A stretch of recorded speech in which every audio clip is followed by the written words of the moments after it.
As recounted by Karl Hempel, the investigations by Ignaz Semmelweis into the cause of childbed fever were rigorous in their application of logical reasoning. Semmelweis was methodical. He was precise. He systematically ruled out unsound hypotheses before arriving at a result that was supported by overwhelming evidence. His reward? Semmelweis's results were rejected by the medical establishment. He was fired from his position at Vienna General Hospital. Ultimately, he was committed forcefully and against his will to an asylum, where he suffered systematic physical abuse and ultimately died from an infected wound, the very form of contamination that he had spent decades attempting to diagnose and treat. How could something like this happen? We tend to think of science as objective, concerned only with truth, untainted by politics and prejudice. So why did medical experts deny the empirical results of experiments? Why was a revolutionary, life-saving discovery met with the imprisonment, torture, and death of a doctor? Untimely Meditations is the title of a book by the German philosopher Friedrich Nietzsche. It could also be the title of a biography of Socrates, Semmelweis, or even Russell. Like Russell, Semmelweis was imprisoned for his activism, although in Semmelweis's case the activism was medical rather than political. And like Socrates, he was essentially murdered for coming up with a good idea at the wrong time. Based on his findings from the childbed fever investigation, Semmelweis became a relentless advocate for the importance of antiseptic hand washing for the prevention of medical contamination. Unfortunately, Semmelweis's experiments occurred years before the development of the germ theory of contamination by Louis Pasteur and Robert Koch. By contrast, Semmelweis did not propose any robust mechanism for the transmission of contagion, beyond speculating that invisible cadaverous particles were being transmitted from the morgue to the maternity ward. At the time, the dominant explanation for disease transmission was the miasma theory, which suggested that contagion was spread through bad air or noxious vapors. The conceptual framework required to explain how this could work in practice simply didn't exist yet. Against this background, the suggestion that the elite hands of highly educated gentlemen doctors were transmitting contagious disease, while the working class hands of uneducated midwives were saving lives, faced intense institutional resistance and even outrage from the medical community. According to the common sense of all practical men of the 19th century, dirty hands were the sort of thing that only happened to poor people. The suggestion that the hands of doctors might also be unclean was viewed as an attack on the prestige and the dignity of the profession. Worse, Semmelweis seemed to be suggesting that doctors were knowingly placing their patients in danger. Frustrated by the institutional resistance to his empirical findings, Semmelweis's advocacy became increasingly combative. This led to his professional dismissal and ultimately to his committal in an asylum. There, he sustained an infected cut to his hand from a dirty scalpel. Semmelweis's own death became his final piece of experimental data in support of his theory of disease transmission. Because in the real world, being correct isn't always a sufficient condition for the acceptance of a theory. In the real world, logical rigor and empirical adequacy compete with establishment prejudice, and valid arguments can break on the stones of institutional authority. Sometimes truth dies in an asylum, while the common sense of practical men prevails. The shift from miasma theory to germ theory that occurred following the death of Semmelweis is often considered a quintessential example of a paradigm shift in science. In the philosophy of science, the term paradigm shift has a technical meaning that was established by Thomas Kuhn in his groundbreaking work, The Structure of Scientific Revolutions. Kuhn was a trained physicist who studied the history of scientific progress. At the time, the dominant theory was that science progressed in a linear fashion. Corroboration and disconfirmation of theories over time established a steady, consistent, and objective trajectory building towards greater and greater truth. Science, upon this view, is a deterministic machine, another inference engine. Feed it sound data, ensure that it follows logical rules, and the algorithm simply churns out better and better theories with reliable inevitability. What Kuhn discovered was that the actual history of science proceeds in a non-linear fashion, lurching forward through revolutionary and unpredictable transformations rather than smooth logical refinements. Kuhn refers to these revolutionary periods as paradigm shifts. A paradigm, in Kuhn's sense, is a comprehensive framework that defines what questions are meaningful, what methods are reasonable, and what answers count as legitimate. Most of the time, scientists perform what Kuhn calls normal science. Certain questions, methods, and types of solutions are taken for granted, and the work of science is simply to ensure that new pieces of experimental data fit smoothly within the puzzle board of the established paradigm. But over time, anomalies begin to appear and accumulate. The pieces stop fitting as smoothly within the boundaries of the puzzle. The framework starts to break down, and the existing scientific paradigm enters what Cahn calls a crisis. What follows looks more like a political revolution than a logical transition. New theories emerge and fight for supremacy. Defenders of the old faiths gatekeep university departments and scientific journals, holding back the revolutionary tide. But as the old guard ages into retirement and the experimental data increasingly violates the predictions of the old paradigm, cracks begin to emerge. When the crisis reaches a tipping point, the paradigm shifts. What emerges is something radically different. Terms take on new meanings. The old questions, methods, and answers no longer make sense within the new and emerging framework. Cahn refers to the paradigms as incommensurable. They speak entirely different and untranslatable languages. What Cahn discovered was that scientific revolutions are chaotic, unpredictable, value-laden, and inescapably political. The political dimensions of science show up in the institutional structures that make research possible.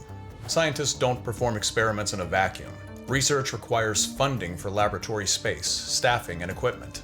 Most scientists aren't independently wealthy aristocrats like Victor Frankenstein playing God in a looming castle.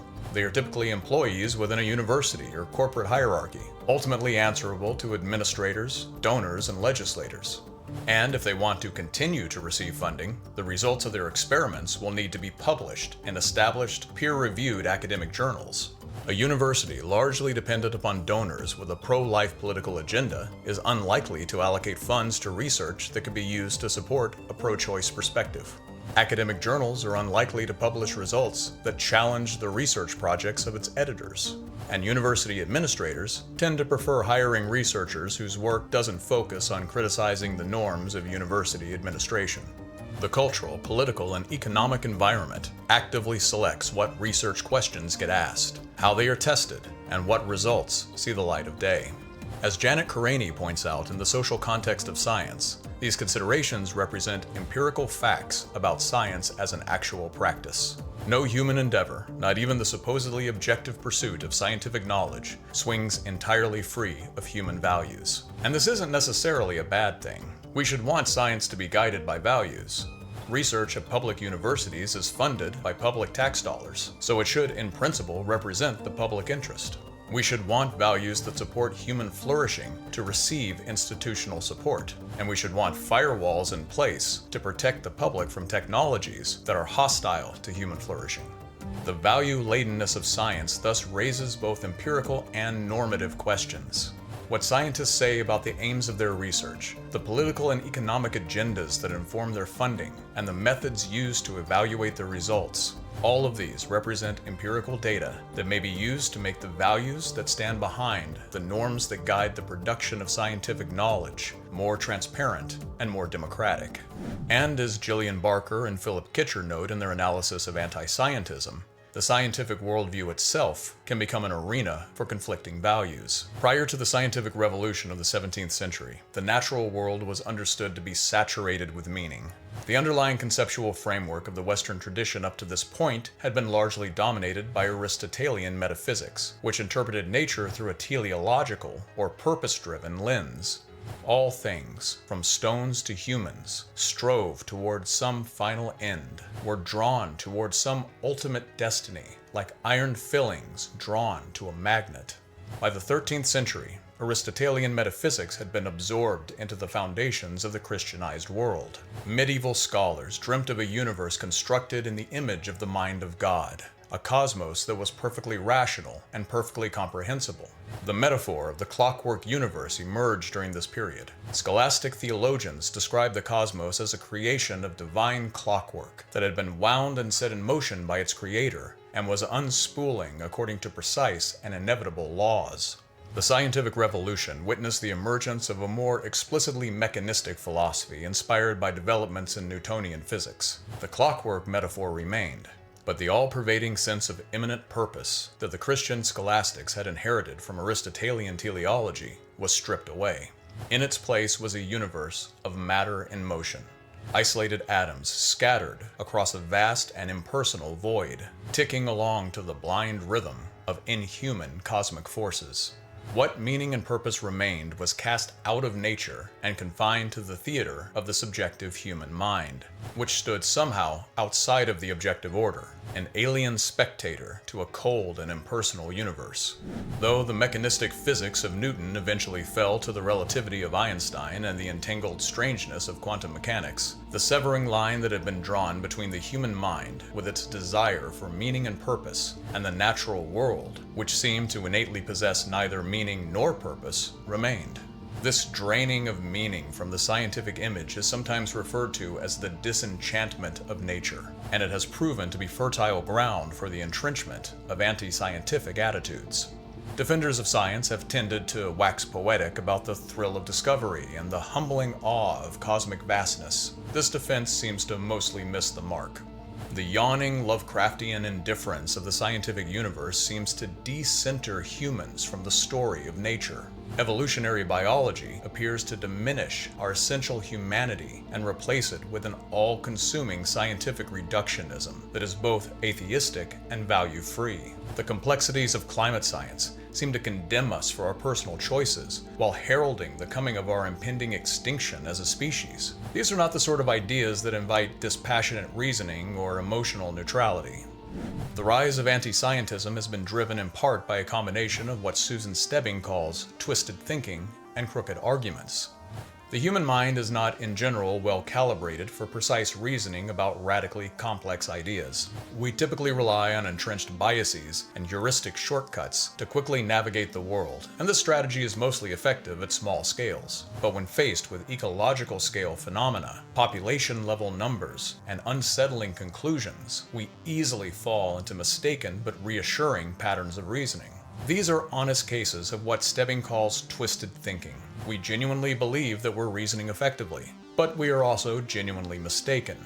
But not all anti-scientism is honest, twisted thinking. There is quite a bit of motivation for what Stebbing calls crooked arguments, cases of deliberately dishonest misrepresentation of facts, and sophistic rhetorical manipulations. These crooked arguments can take many forms. In our hyper-mediated culture, where expertise and propaganda become indistinguishable, the manufactured image of scientific controversy drives media engagement, even when the actual scientific consensus is overwhelming, as in climate change.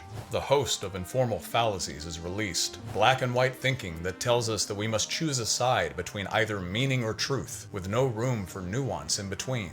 Ad hominem arguments are employed to attack the character of scientists and their critics alike, and appeals to inappropriate authority prevail.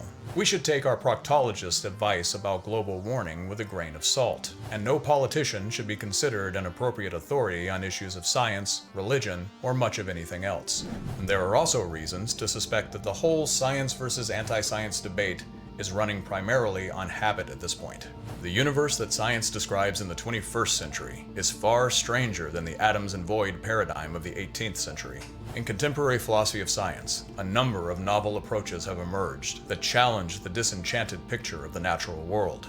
Thomas Nagel, who we will read in modules 4 and 5, has defended a form of natural teleology, an organizing principle built into nature itself. And Karen Barad, a leading philosopher of the so-called new materialism, focuses on the phenomenon of quantum entanglement. Entanglement is weird even by the standards of quantum mechanics.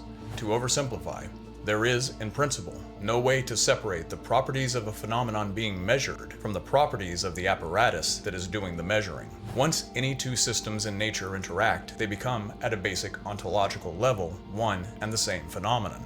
According to Barad, the division of nature into two halves, one which recognizes meaning and purpose, and one which is mechanistic and value-free, cannot survive this thesis. Every physical event matters on a basic ontological level. Reality itself is fundamentally relational. Matter and meaning, nature and culture, subject and object emerge together through our experimental interventions. Every measurement, every observation participates in the ongoing materialization of the world. Quantum entanglement is one of the most corroborated phenomena in physics, having survived a century of enthusiastic attempts at disconfirmation. If Barad's interpretation is correct, then we don't project human values onto an indifferent nature.